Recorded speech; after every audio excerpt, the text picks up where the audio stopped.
Yeah, you sent it to me. You All right. okay? So Okay. So I'm going to, I know it's a very small group, a very select group. So Nia and Uriel, thank you for attending today. And I want to introduce Leslie to the two of you. And Leslie wants to make this as interactive as possible. And given the small group size, perhaps we can do that. And it's a little this is new for us. We've been doing lectures in surgery for years online for Bar-Ilan, and then in the last few months we extended it to non-surgical, to medicine. But this is, I guess, the first sort of non-clinical um, presentation that we've done, and I think it's going to be very interesting. So a little bit about Leslie. Um, for Uriel and for Nia, so that we can put it in context. So Leslie's going to talk to us today about quality improvement, complex problem solving in medicine. She is from McGill University in Montreal in Canada. Um, and a little bit about her biography.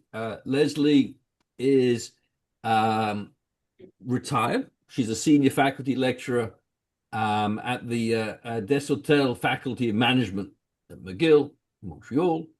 Um, and at the faculty, she served as the academic director of the International Masters for Health Leadership. She also served as the academic co-director of the Graduate Certificate in Healthcare Management. She holds a Doctor of Business Administration degree from Boston University, an MBA from Simmons College. Where actually is Simmons? Boston, Oh, okay, wonderful. All right, Boston. and a BA from University of Wisconsin Madison. Before joining McGill in 2010, she taught public sector financial management at Harvard at the JF School of Government. So, like Boston writ, all large, all over this CV, right? Um, and she held a faculty position as well at the University of Washington's Daniel J. Evans School of Public Policy. She was recognized there as a Teacher of the Year, and was also given a Dean's Award for Teaching Excellence. So, over the years, her academic work has focused on financial management, performance measurement, which is really what we're talking about today, quality improvement in health and nonprofit organizations, which we're going to talk about today. She's the co-author of Essentials of Accounting, and is published on management, accounting in hospital and healthcare settings. And her expertise encompasses complex adaptive systems, organizational problem solving, and the application of management science to healthcare quality improvement. So, without more of ado, I'm going to hand things over to Leslie, and then like we should try and make this as I said, as interactive and informal as possible with two-way communication. Yeah, I'd like to, and thanks, Uriel and for being with us. And I'd like to make it interactive in this sense. As I go through these slides and these topics, let me just put it in the context first. This is not clinical. It's not going to be a clinical talk or a lecture. It's very much leadership and management oriented. And most of the people who came to the programs I directed were clinicians. They were physicians or they were senior nurses, they were senior in their careers. And when you get to these positions, you're going to eventually be asked to chair something, take over something. Might be a hospital, might be chief of staff or whatever. And in medical training, often there isn't this management and leadership background. So that's the context for it. So please, we're a small group, just use the raise hand, or since I can see you, put up your hand or just shout out if you have a question or you want me to stop. I'm going to go through stuff fairly quickly, but I'm happy to send Elliot a copy of the slides at the end so you can share those. But I'm asking you Great, to thank you. please not copy and share this presentation without permission because I'm using a number of things here that came from people that I work with. So I'm going to talk mostly about quality improvement and complex problem solving in the context of giving you steps in which to do things if you want to do them, rather than talking about theory.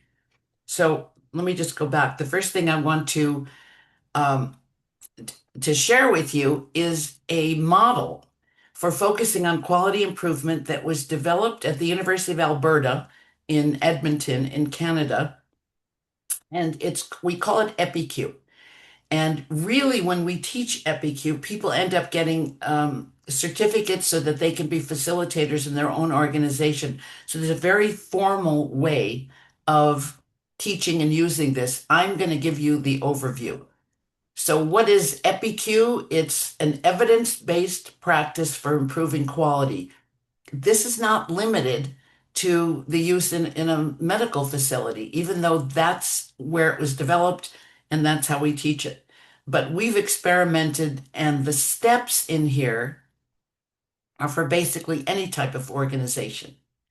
So when we focus on quality, the same as when we focus on complex problem solving, the main area we focus on is the beginning, the steps one, two, and three, which are understanding your goals and um, being able to decide on what the problem really is, rather than starting out trying to focus on a solution. So there are 10 steps in this EpiQ model, and in these slides is also a summary of these steps. It's something for you to try in your organizations if you are looking for a way to do some measurement and to focus on improving something. So the latter steps are you're going to decide how to achieve the goal once you define the problem and figure out the goal, then to act on it. And so very often the impetus is act first. Try to go for a solution. Try to figure out a solution when people don't spend enough time focusing on the problem. And then figuring out how to share it with others. Because if you can't share it with others in a way that's understandable, you won't get the buy-in for any change. So I'm going to go through what these steps are. And again, interrupt if I'm speaking too fast. Please tell me if I need to repeat something. Tell me. And if we have time, I'm going to introduce you to something called the logic model. If you don't know what it is, it's sort of my add-on, Elliot, Sure. because use of a logic model can help both with focusing on quality and with the complex problem solving.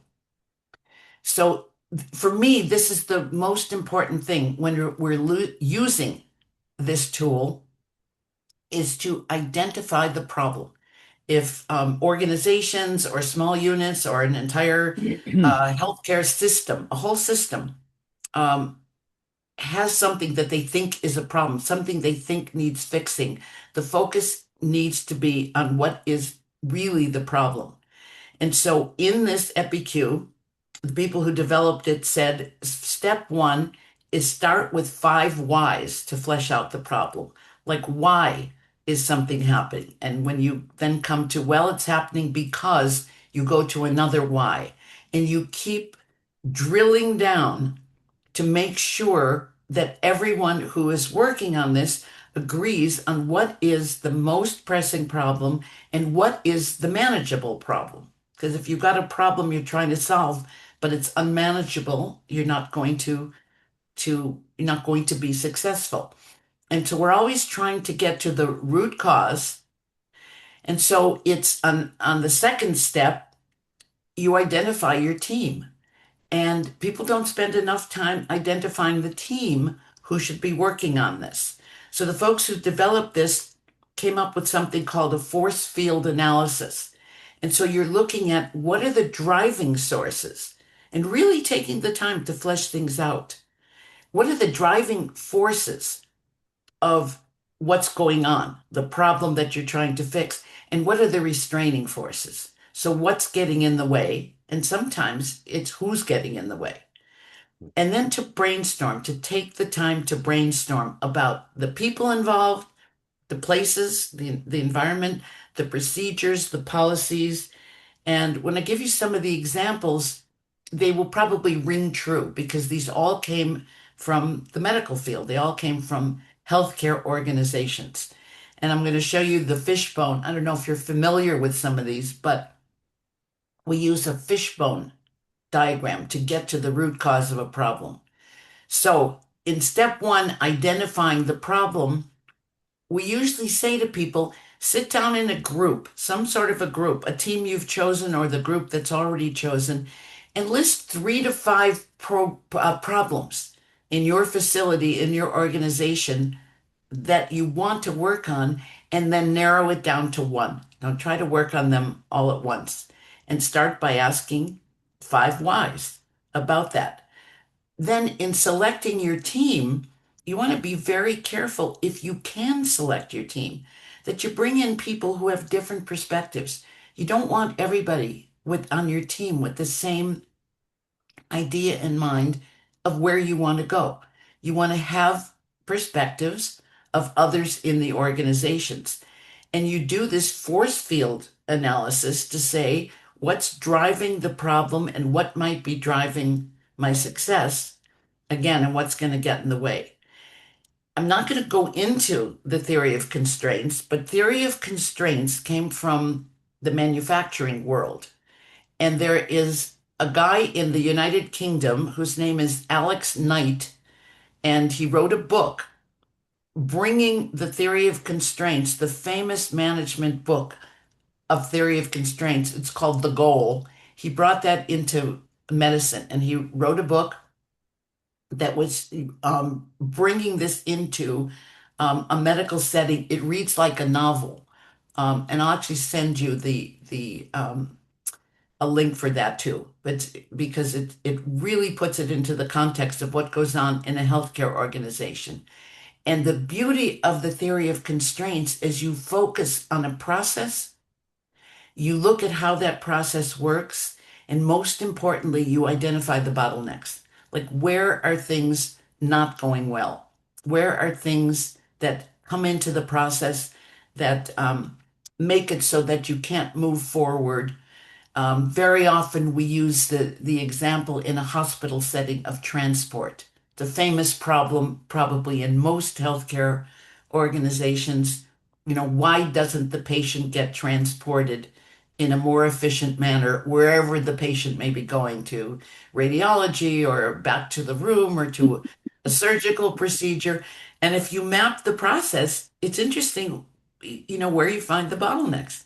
And once you find the bottlenecks, it's easier to think about how you're going to solve the problem. So theory of constraints is, even though it comes from manufacturing, it's got great application. So this fishbone, this comes in once you're going to brainstorm the causes of the problem. So let's say your group has identified the problem that you want to focus on. Again, this is all in the context of quality improvement. Um, so over here on the right is this is the problem. And in these other places on the fishbone are things that impact that problem. The people, the places, the procedures, the policies, and the barbs, the horizontal lines here, they show what contributes to the outcome. And some things that contribute to the outcome are positive, but some are not positive. So you want to put them down here so that you can clarify how those issues influence the problem and then will influence the outcome that you're going for. And each of these steps in EpiQ has such a simple way to go about delving into the problem, identifying it, and potentially solving it, so that when you apply them in this sequential manner, it's surprising how far you can get toward a solution. Because everybody wants the solution, but they don't take the time to identify the problem. We good so far?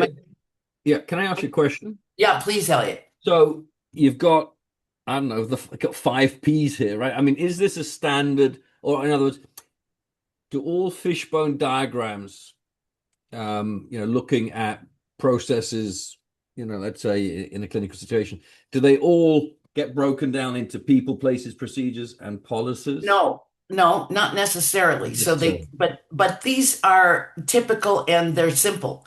So it depends on the fish. There are a lot of fish in the sea. So what I always say is, here, how many bones does your fish have? Some fish have more bones than other fish. Right. So if you have um, more things than people, places, procedures, and policies. They use the four P's like this because they were developing this model. But these can be bones on the fish that have other names, and they don't have to start with P, and they can have more spurs. So it depends. But the reason this one is simple like this, it gives you a starting point. And then sometimes along the way, you're going to develop other things that impact what is the problem? And again, you're on step three and you're still identifying what's really the problem and what are the causes of the problem. So the students have a lot of fun doing these fishbone diagrams because they come up with with all kinds of things that are giving rise to the problem or getting in the way of a solution. So it's fun to see what they come up with. If we were doing this as part of the program, we'd be spending a day on EpiQ, probably more than a day, and we'd break out into breakout rooms, and each group of three or four people would be tackling a problem and going through all of these steps. So the next steps are you're going to focus on a change because you've identified a problem. When you identify a problem, the solution involves a change of some kind, usually. So the next steps are going to focus on the change, and you need to choose a priority because remember we said identify a couple of problems. What's the priority? What do you want to take on? You're not going to take on everything and be successful.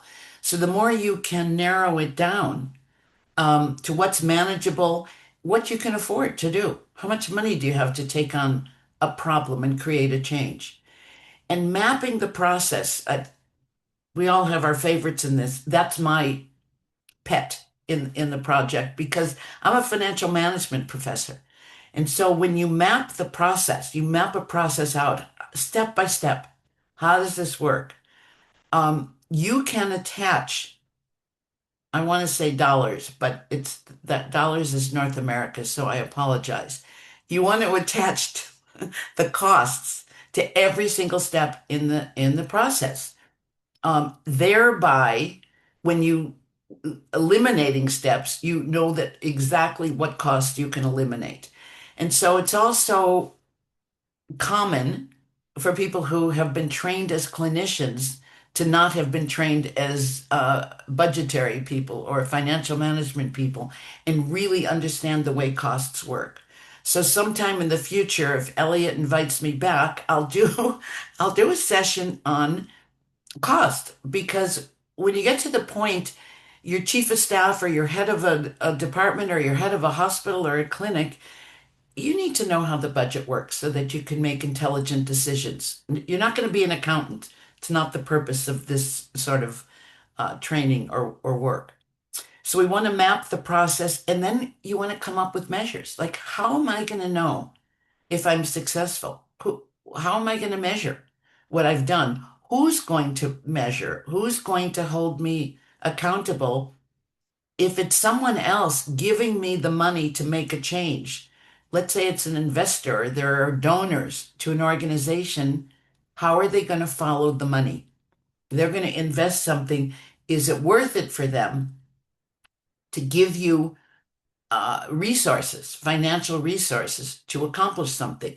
And that's where I like using something called a logic model. So again, I'll introduce it. A lot of this, you can take these terms and look them up and find, reams and reams and reams of models online and how to use them. So I'm going to try to just introduce them.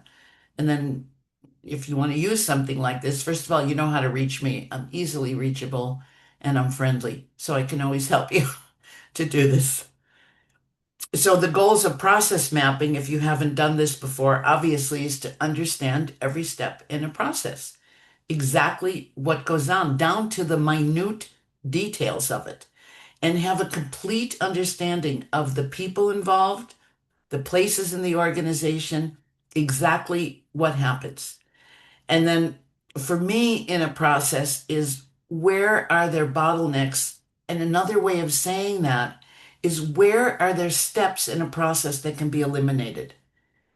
And the amount of time that I've spent in healthcare organizations as the user of the services, a patient, the number of times I have been asked to fill out the same information, going from one step to the other, the same forms over and over. Check in online will make your process easier, and you provide all the information that's asked for, and then you show up, and then you're being asked to give it again because, oh, well, we're a different department. We didn't have access to that. So when you identify these sources in a process and you can eliminate steps, every step you eliminate has costs that go away with it. So it's a useful thing to know how to do, to identify, to do a process map. And there are no regulations to this. You can do it in any way that suits your organization. Elliot? Yeah. So, theory of constraints. How is that different to, let's say, I don't know, Lean or Six Sigma, where you're basically doing the same thing? You're taking a process and you're dividing it up into all its components, and you're seeing whether they add value or not, whether they are sources of friction and inefficiency. Well, so that's an interesting question. First of all, the name of the book that this guy Alex Knight wrote was Pride and Joy. So, for the theory of constraints, the theory of constraints is more related to the process and looking for the bottlenecks and improving the process. And Lean Six Sigma, um, in my mind, the way I look at it is you need to have the process map before you can apply Lean Six Sigma. Lean Six Sigma and other things that are related to it. You have to have the problem identified and the process identified before you can start to figure out how do we get lean? How do we so they're related, but you can't omit the first steps of mapping it out because the map is where you're going. And the Lean Six Sigma is what am I going to do with it? I mean, it's in simple terms. I get it. I get it. Does that make sense? Yeah. Yeah. Yeah. Yeah. Yeah. Okay, process map. You can do it any way you want. You can use Post-its. You can use chalk on a chalkboard, which nobody does anymore. But you can do it. Different shapes mean different things in different process maps. None of that is important. What's important is that you know where you start and what is entailed in the entire process. And the more detail you can get, the more you can apply something like Lean Six Sigma, because the more you can eliminate steps in the process to make the process as lean and mean as you want it to be. And again, if you understand how costs behave, you can eliminate costs in doing this too. You can eliminate redundancies. If you map out a process in your organization, even a simple one, you'd be surprised at how many redundancies you identify. And so you can start to reduce those redundancies. But in in my way of looking at it anyway, you have a better chance of coming out with something that's successful rather than just starting to cut costs if you understand the process, because you know there's a beginning and you know there's a desired end, and you got to get there. But you don't want to eliminate the things that are going to give rise to the outcome you want. So it's useful to do it. This is one. This was a process that focused on blood draw, packing, and shipping. So, that's a process that's in every healthcare institution, right? And it's done differently in every healthcare institution. And so you'd think a simple process like this wouldn't have all these pieces to it, but they do.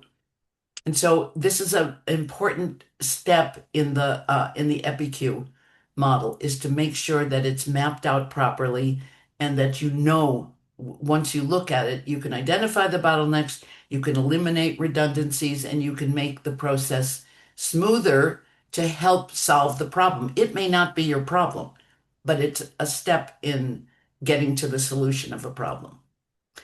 And so then I'll focus less time on these steps, but once you figure this all out, you need to be able to explain it to others. You need to get buy-in. You need to get resources probably to make changes. You need to be able to implement the changes. And I love my doctoral dissertation was based on applying the Deming cycle of Plan, Do, Study, Act to management control systems in a healthcare setting. So this constant focus on, and I'll talk about management control systems in a minute.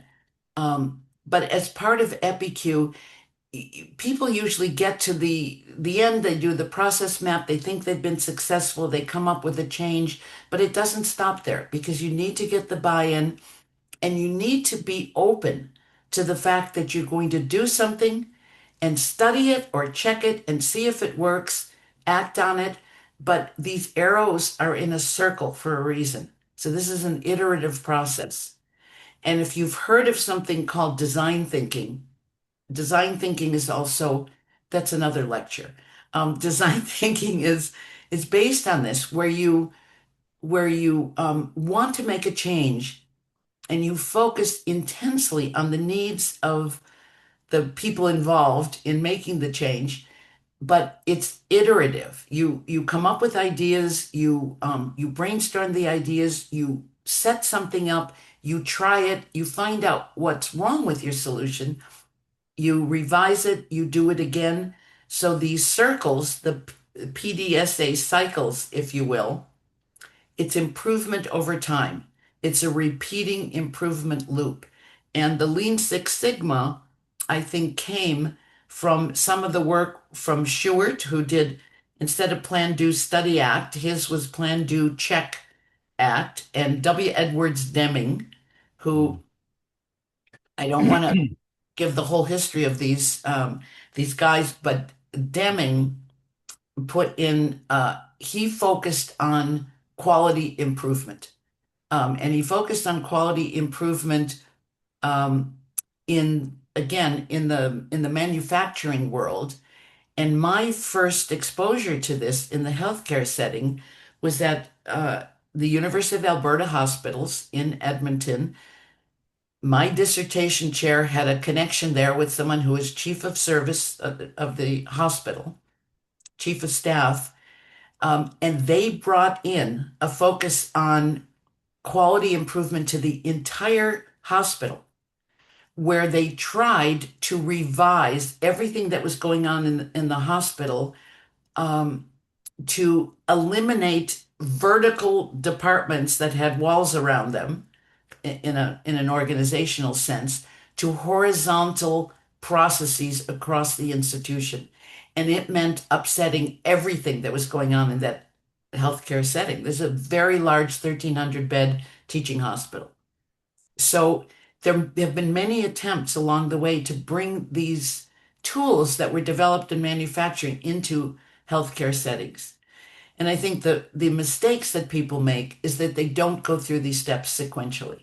They don't stop to ask, what am I doing and what's the environment in which I'm doing it? Elliot?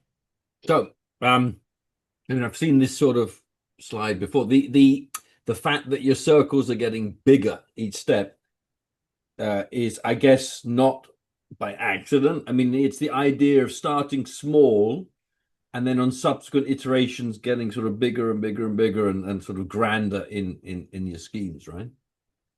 Yes and no, because these could go Okay. on at the same size over the entire, just looking at the same process. But the fact that they're getting bigger, to me, in this signifies that you're getting closer to the outcome that you want. So You're not necessarily making the area of focus bigger, but you're getting closer to what you want, rather than you're sort of improving, and the improvement is signified by the size of the circle. oh, okay. So it could be a qualitative versus a quantitative change Right. in scope Right. and size. Because the thing that you have to watch out for is that when you get bigger, if you're expanding, then you're going into areas where you would have less control You may have influence, but you have less control. So there are other factors outside your small group or your unit or your organization that will impact the outcome.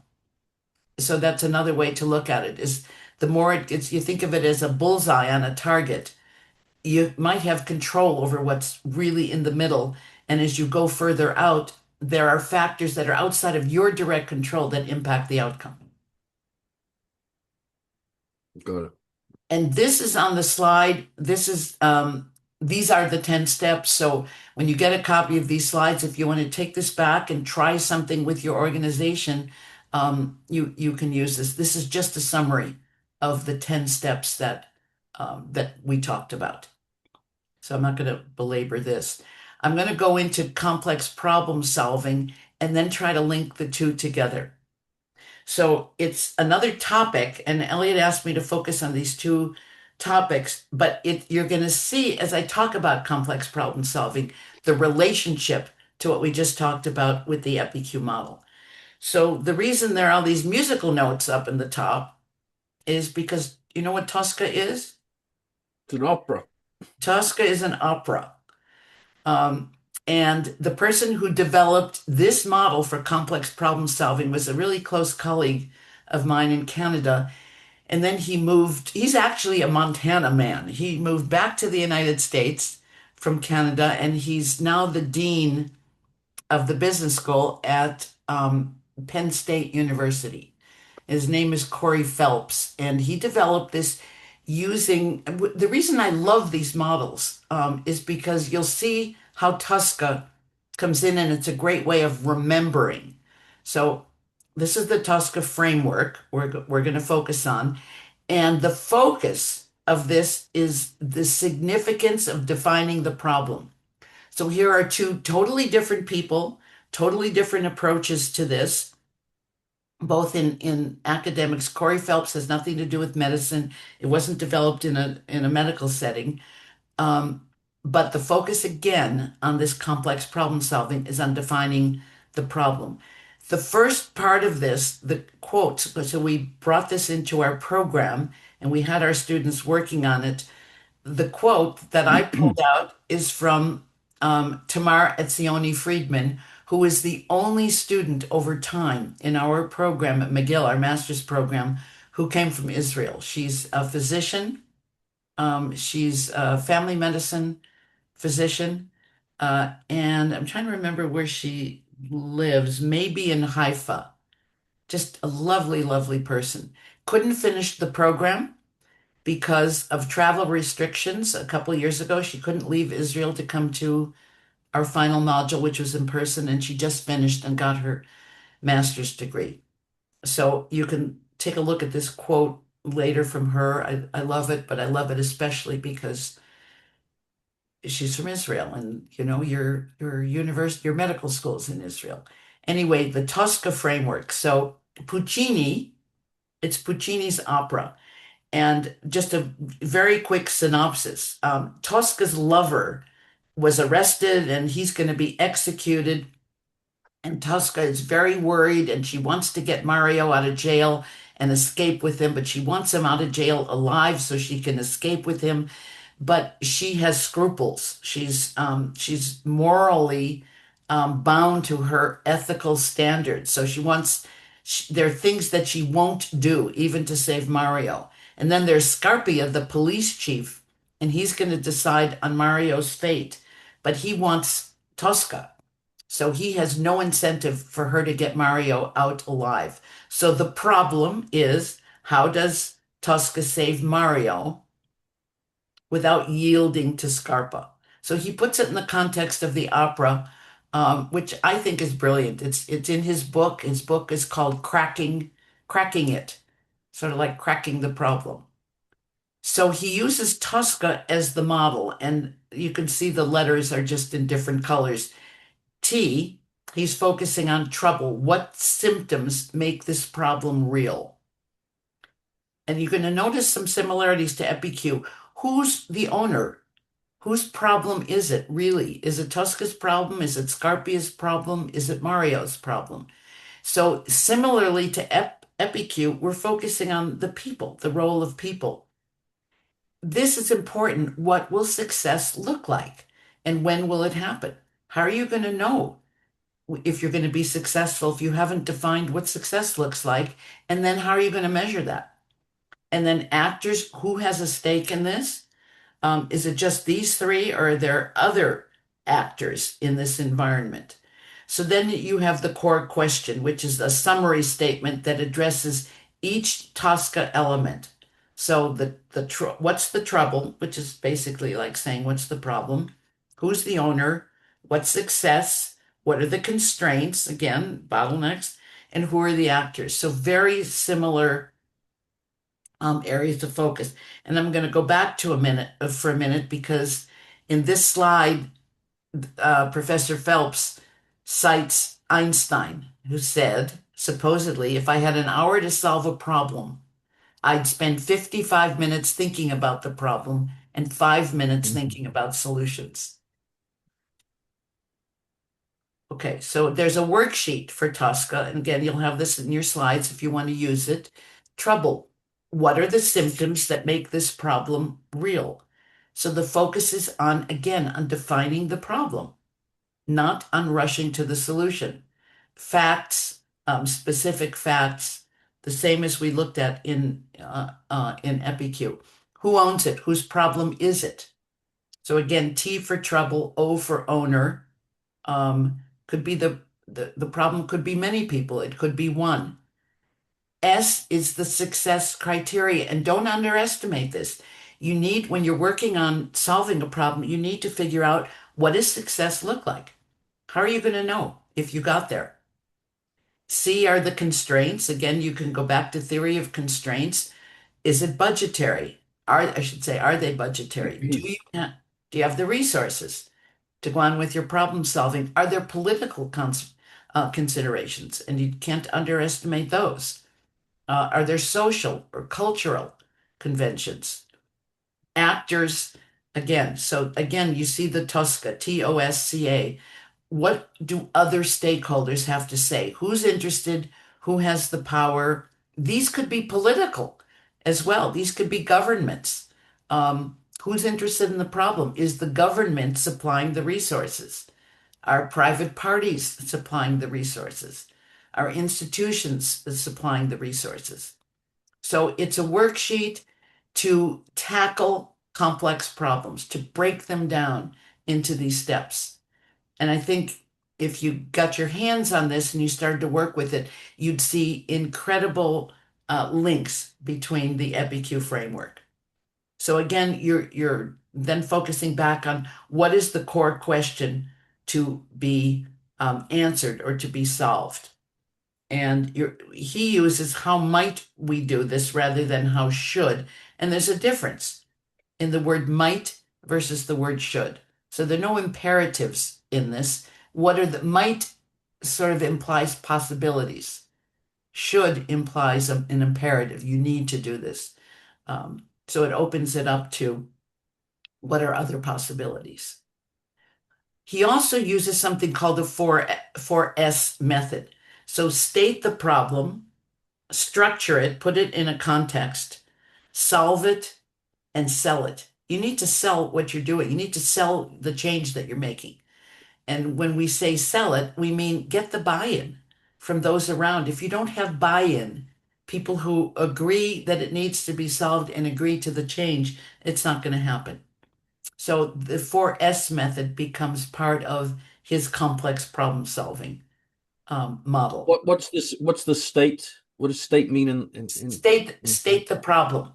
And Ah, you can't okay. state the problem until you spend the time delving into what is the problem. Again, it goes back to Mm.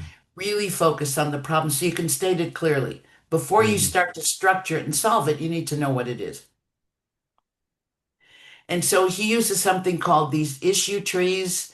Again, I know I'm throwing a lot at you. I've taken this all from Corey Phelps's way of tackling complex problem solving because, again, I like the simplicity of the way he goes about it. So you can use these issue trees by coming up with what is the core question or the core problem, and then breaking it down into different questions or different ways of looking at these problems. But again, they're made up of questions. The questions are always what is it? How is it? And you can't develop the solution until you have focused properly on the problem.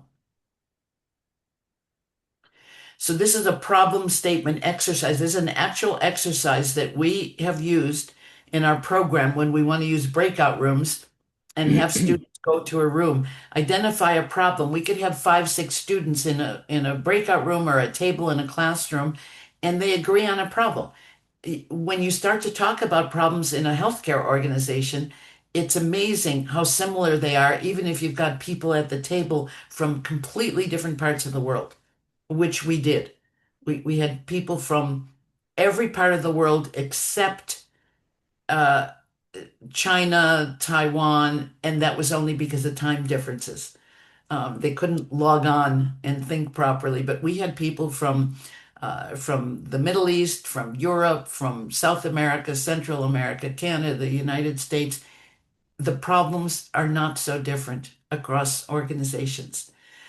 So the exercise, which again, you can do this with a group.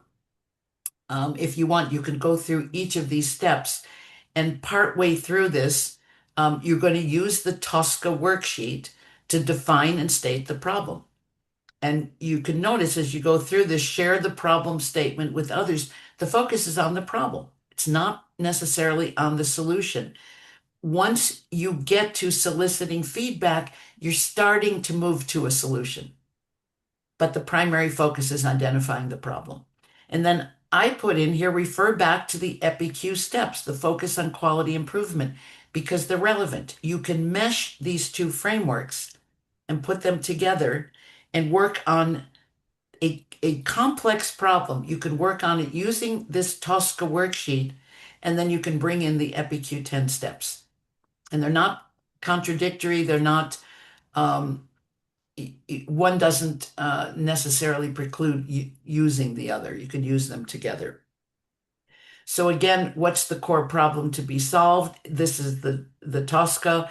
This is the problem that got identified in one group that we worked with was there was increased burnout across um, across the organization, not in any one department. So across physicians and the nursing staff. So increased burnout, reduced empathy, reduced engagement, more mental health issues.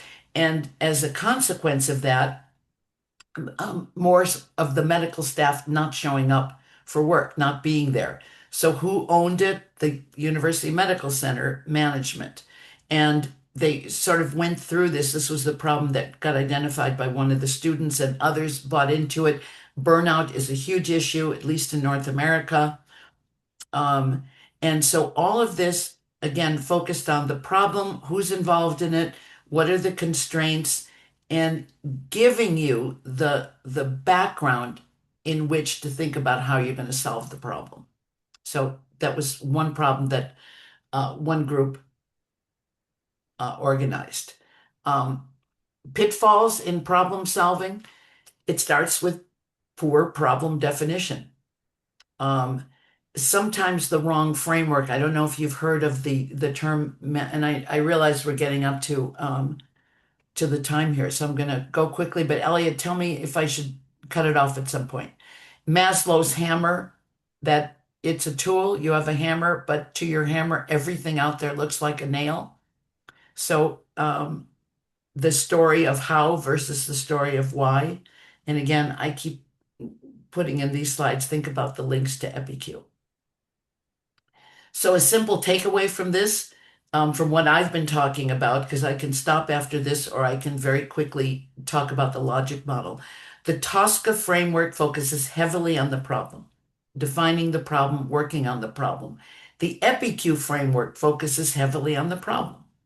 It doesn't mean that we're not working toward a solution, but the focus is on making sure that you have the right problem on which you want to work so that you avoid the Maslow's hammer thing. Both insist on properly mapping the environment.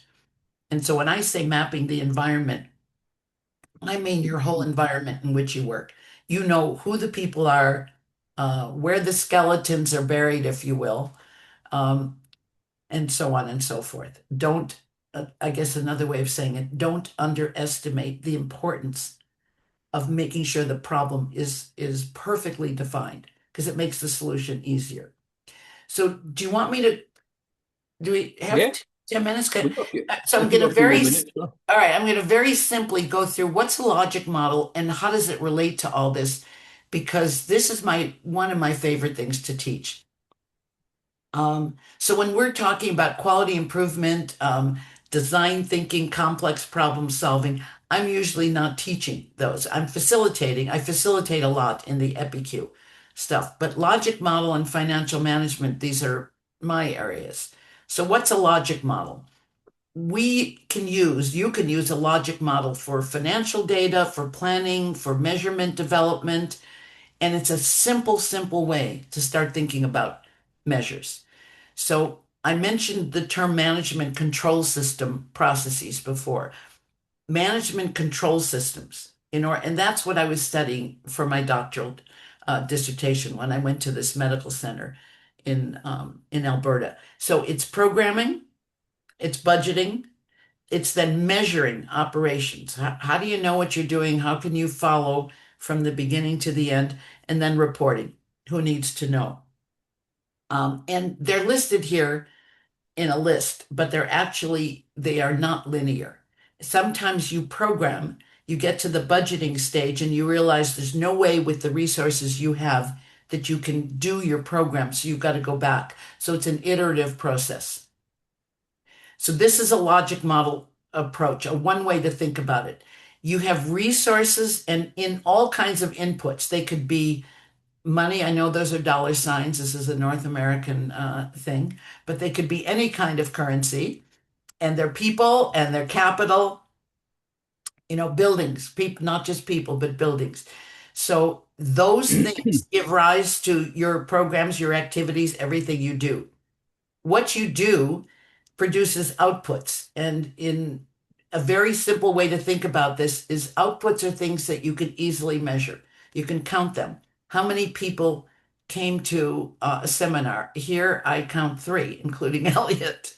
Um, does it mean so? Okay, I can count that. That's really easy. But how do I know if anybody learned anything from this presentation? That's part of the outcome.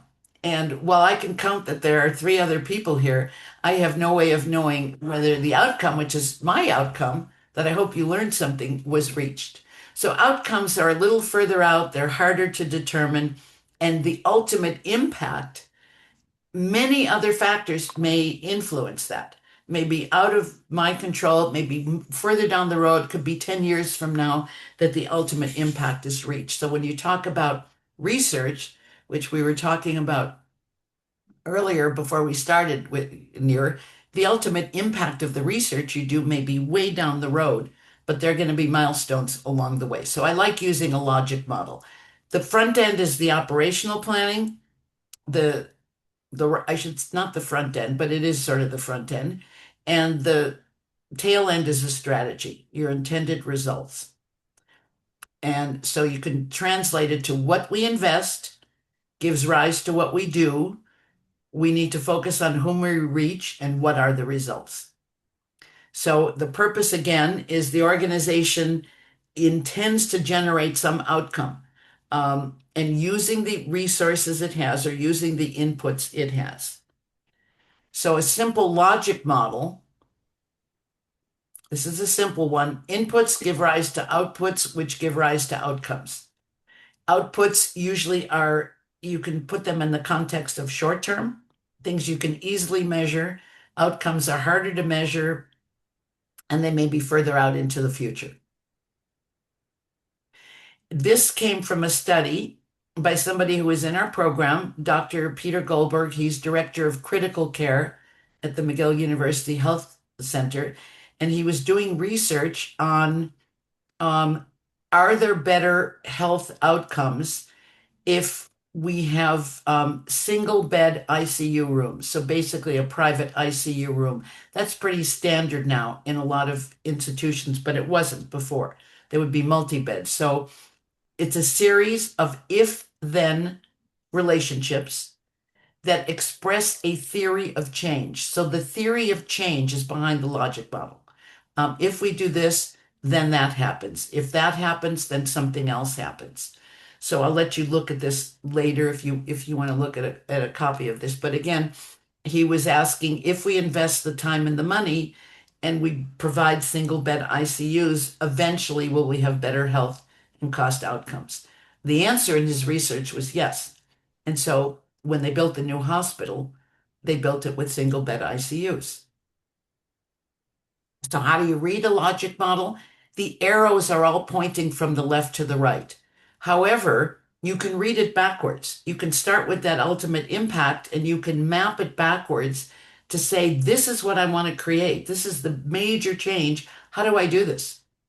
What will be the intermediate outcomes? What are the things that will be easy to measure? What activities do I have to do and how much it's going to cost? That's the Um, fishbowl. yeah, yeah, yeah. And so that's why I'm saying that you can use these all interchangeably and together. Um, the beauty of the logic model, where it was first developed, was from this, you can start to develop the measures because you're asked all the time, how am I going to measure? What are your indicators? What are your KPIs, your key performance indicators? And if you put them in the context of a logic model, you can put them in the context of what's really simple to measure, what's harder to measure, and how will I get to those measures? What will those measures be? And how do I know whether the outcomes are from the activities, the direct activities I've done, or whether there are other things in the environment that are impacting them? And then you can map If you're doing it, forward. Yeah, go ahead. sorry, if you're doing it backwards, I mean, that seems to be more difficult to construct than if you're doing it forwards, no? Not Because necess not no, necessarily, because if you know what you want out there, and maybe it's out there way in the future, you have to start planning today for what you're going to do. And so if you know the impact that you want, it's easier to start thinking about the activities rather than if you map forward from the inputs and the activities, it sort of implies I already have the resources, the people, the places, the things, and I uh, have these programs in place. Are those things in place going to give me the outcome and the impact I want? so this is your blue sky thinking, right? You're thinking It, it would be wonderful if only we could do so and have it, such and such an impact, and then you're sort of reverse engineering it so that at the end of the day, you know what you need in terms yeah, of inputs in order to get that impact. exactly. And also, it's a way to go to those who are going to provide the financial resources to say, Ah. here's how you're going to follow them. They're going to want measures. Like they're going to say, how do I know that you've achieved what I gave you the money to do? And so it's imperative. I know it's imperative. This is just not a North American thing. If you're going for a grant, you need to put in that grant application a way that somebody's going to determine if you've been successful. You need to Mm, put that in there, or you're not going to get any money to do it's in any kind of a grant application. How will somebody be able to measure your success? got it. So, Elliot, I'm going to send you a copy. Yeah, Is that written correctly? I think it. Yes. Well, which bit, the French or the Hebrew? No, the Hebrew, not the French. Yeah, Yeah, it's good. Is it correct or no? yes, it is. I asked my AI friend Claude how to write it because I don't, the Hebrew that I speak, you don't want to hear it. It's all prayer book Hebrew. Give it a Um, sum up. Claude is uh, very good actually translating Hebrew to English and English to Hebrew. He's very I was told I use Claude for a lot of things. right. And I called Oriel, Claude yeah, because I spent a lot of my career in Quebec, and it's a French-speaking province in Canada, so I speak French and right. English. A lot of people call him Claude, but he's Claude. and Sure. he's non-binary. So I hope this gives you something, Elliot. I'm happy to send you the slides, but if you have questions, please. Yeah, I got a couple of questions. Oh, I know Uriel has to run. Uriel, you have a question before you leave us? Think he already. No, okay. But I'm going to send Uriel the slides. I will Okay. have Well, to get it back to I'll Neil, send yeah, them to you. I'll send them to you, Elliot, in PDF. And sure. if Near, if you want to use any of this and you want more detail, just reach out to me. My email is Neil, you have any questions, Neil? No, I would like to try it. yeah. And I then I ask encourage questions. I encourage you, and don't get frustrated. It's not something you can sit down and do in an hour.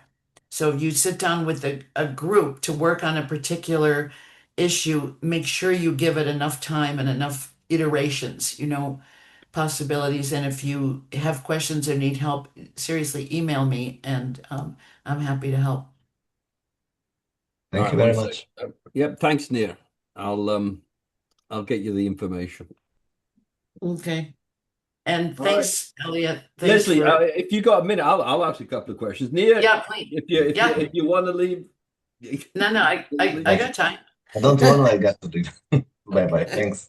thanks, Nia. Bye, dear. Nice to All meet you. right. So anyway, it was great. It was really good. I mean, I like this. I have an I have an MBA, so I like these sort of healthcare strategy things. I'm sorry about the size of the group, but at least When it's you're a dry run online, for you, and then you'll be able to yeah, give it to the nurses, and you'll give it to 50 people. yeah, no, it's fun and it's totally fine, and it's online. So if you're sitting in a room and one person shows up or two people, it's different than doing it on Zoom. Right. And I No, spend so much time teaching on Zoom. I'm used to all it. right, It's good. And fun. look, we'll put it on YouTube, and we Fine. we have a YouTube channel that actually gets they get quite a few hits. So I had a couple I'm of gonna questions. make So I'm gonna make a note so I send you the slides later. yeah, how how do you how do you think we need to teach these sort of strategies and in a more general sense, management skills to Yeah, to healthcare doctors? I mean, at professional. what point, right? At what point do we introduce these concepts into education? I'm trying to build a new, I don't know about new medical school, but a new program. It'll be for North American students at a British medical school. So we've got a chance to take Okay. um, really to sort of build something not quite from scratch because they have their own UK based school, but I would love to introduce some of these things that I think all doctors need to know at some level. And then Yes. if we have students and residents who see for themselves a future career in medical leadership, we start them off with a good grounding in these things. So where do you see it fitting into curricula? So the reason our programs developed, first the master's program, and then the certificate that we did, which is it's a much easier, it's a shorter program. It's 15 credits instead of 45. It's for people who are much earlier in their careers, is because there is no training of this kind in most medical education. So if you Yep. want to build it into medical education, you can't do it, in my opinion, you can't do it in the same way we do it in a master's program where we spend that amount of time focused on it. But you can do it in these mini presentations. But also, my opinion, I think people learn better when they get their fingernails dirty with something. So let's say the EpiQ model, you do a session, let's say a 2 hour session instead of a 1 hour session, focused on some aspect of leadership and management. A lot of these physicians are going to end up having these positions in their Yeah. career, but you give them something to work on, whether it's online or whether they're in person. You give them a problem to work on so that they have a means of remembering back to it at some time. Oh, it's almost like the Harvard Business School way of case teaching. Mm. So, but you can bring in various aspects of management that are important once they get to a leadership position. And you can narrow it down to five, six, seven topics. Like, do they need to understand financial accounting? No, but they do need to understand something about cost and cost behavior because they're going to be in charge of budgets at one point and they're going to Yep. be having to make decisions. And if they don't understand the way costs behave, they're not going to make intelligent decisions. So I think you can boil it down to, I don't know, to have a track in there that focuses on management and leadership, but to do it in Mm. bite-sized pieces Mm. where they also get some hands-on in the context of a lecture. Yeah. I mean, Um, I spent a week, God, I don't know, 9 years ago at Oxford, and it was part of, I think, probably a master's in surgical leadership. And it was like, it was in person a week, and it was very, very interesting. And we split up into two groups, and one went to, I think, Starbucks, and one went to the equivalent, which I think is like Costa Coffee or something. And it was breaking down how um how they how to buy a cup of coffee, right? How you go in, how you order it, where you yeah, go, who does it, a etc. process map, a process map. Exactly, exactly. And comparing how Costa Coffee did it with how Starbucks did it, Yeah. on the Oxford High Street. And it was fascinating. And it's so easy to take that and to apply it That's what to I'm saying healthcare. is that you had the hands-on experience.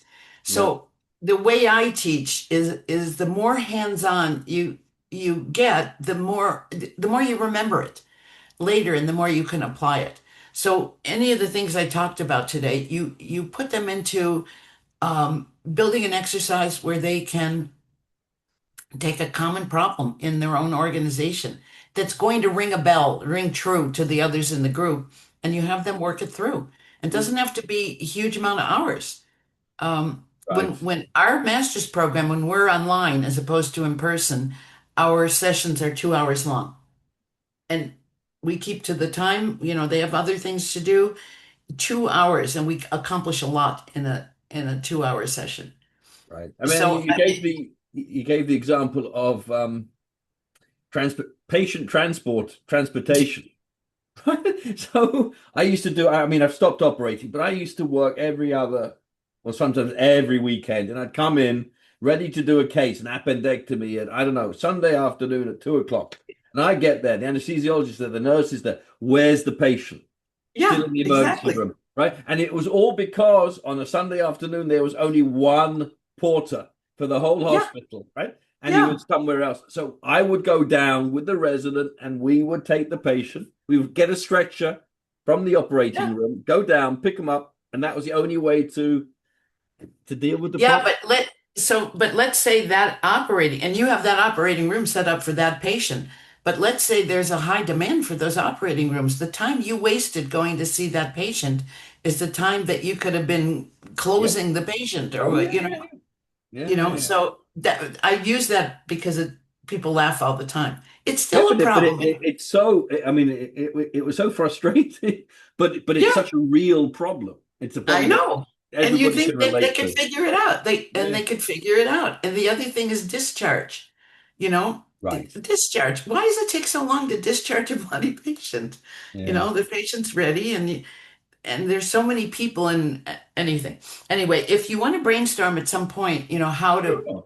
I'm happy to just reach out. Yeah, yeah, I'm a hundred, around. 100%. I will. I have Thank you fun. very much. I really, I really enjoyed it. Good, good. I'm glad. And Okay. I will send you the slides. I got to go feed my house guest. All right. You go and do that. But And then, I'll send you the slides yeah, later today. very good. Wonderful. Okay. Thanks Thanks for again, asking. Leslie. Thank Yeah, you. thank you. Bye Okay. bye now. Bye.